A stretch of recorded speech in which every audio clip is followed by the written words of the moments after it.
warahmatullahi wabarakatuh. Alhamdulillahirrabbilalamin. Asyhadu an la ilaha illallah wa asyhadu anna Muhammadan abduhu wa rasuluh.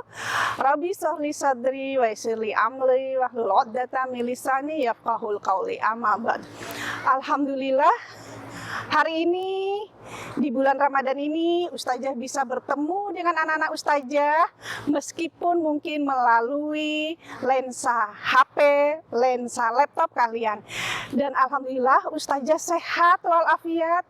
Begitupun Ustazah berharap anak-anak Ustazah yang soleh dan solehah sehat, baik jasmani maupun rohani, sehingga nantinya menjalankan ibadah puasa sampai ke ujung mendapat ridho Allah Subhanahu wa ta'ala. Amin.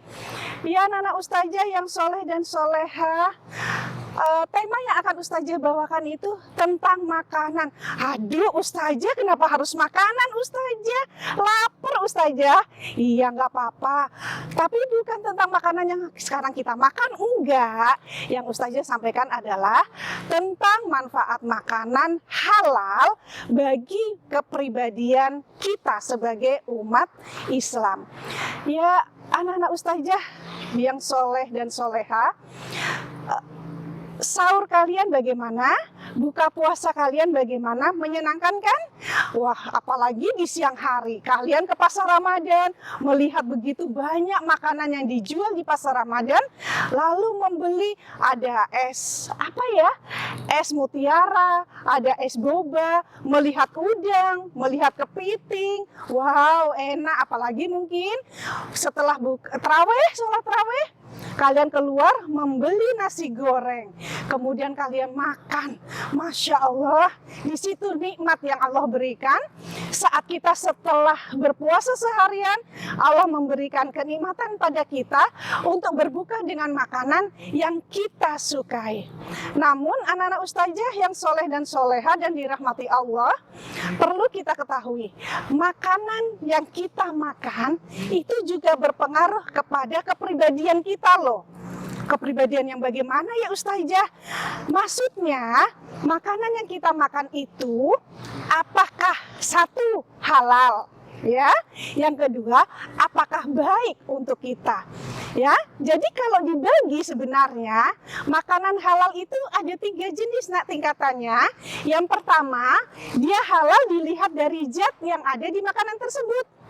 Ya, maksudnya begini, zat yang ada di makanan tersebut kalau dia mengandung khamar, minuman keras, haram ya, dia tidak baik untuk tubuh kita. Kemudian dia mengandung sesuatu yang memang diharamkan oleh Al-Quran, seperti contohnya daging babi atau makanan yang dari binatang yang bertaring, ya, binatang buas.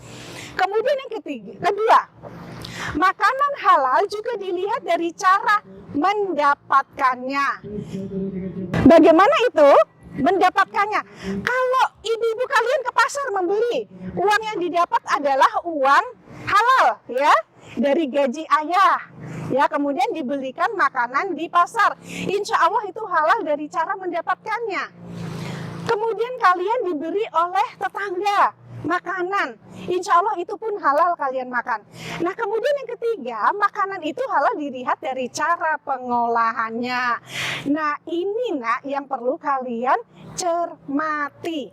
Ustazah minta ya, saat kalian mungkin ke mall, ke pasar, membeli makanan dalam kemasan, tolong perhatikan apakah ada halalnya atau tidak. Kemudian saat mengolah makanan, perhatikan juga apakah makanan itu mengandung sesuatu zat tambahan. Ya, contohnya udang itu halal, nak. Ya, enak. Udang itu halal, makanan laut itu insya Allah semuanya halal. Tapi saat kita mengolahnya, mungkin kita memberi suatu zat yang mengandung khamar, nah itu akan menjadi haram, ya. Atau mungkin saat kita makan nasi goreng, nah ini yang sering saya perhatikan di penjual nasi goreng, terkadang mereka menggunakan saus, yang saus itu masih diragukan kehalalannya. Ya, nah di sini makan nasi goreng yang sebenarnya halal, enak, akhirnya jatuhnya bisa haram karena dimasuki oleh zat yang haram. Nah, itu nanti nak, ya anak-anak ustazah yang dirahmati Allah, yang soleh dan soleha, insya Allah, makanan yang baik, makanan yang halal, itu akan berpengaruh kepada kepribadian kita. Ya, kenapa nak? Karena hidup kita ini kan mengharapkan ridho Allah. Nah, kalau makanan yang masuk ke dalam tubuh kita itu halal, insya Allah, ya Allah ridho dengan apa yang kita makan. Sehingga yang pertama, sudah Allah ridho ya dengan makanan yang kita makan, akhirnya kita mendapatkan ridho Allah. Otomatis karena kita selalu mendapat ridho Allah. Yang kedua, doa kita akan selalu dikabulkan oleh Allah.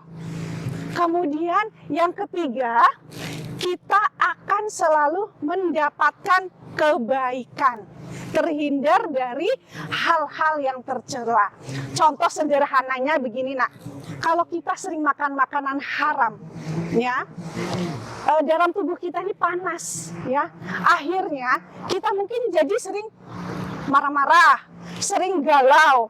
Jadi kepribadiannya itu tidak, kepribadiannya akhirnya tidak stabil karena ya itu tadi suka marah-marah, galau. Kemudian yang lebih parah lagi, karena makanan yang masuk itu haram, sering banyak yang masuk adalah makanan yang haram, akhirnya kebaikan itu selalu terhindar dari kita.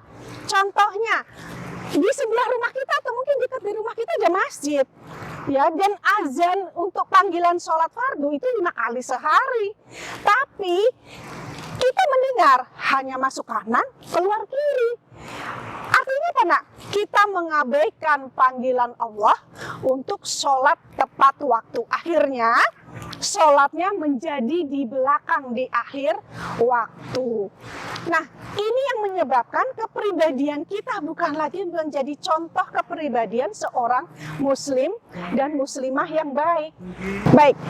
Baiklah anak ustazah, yang soleh dan soleha, yang murah hati, yang baik budinya. Ustazah lanjutkan ya. Nah, nak, dari sekian yang ustazah sebutkan tadi, jadi manfaat makanan itu sangat berpengaruh bagi kita.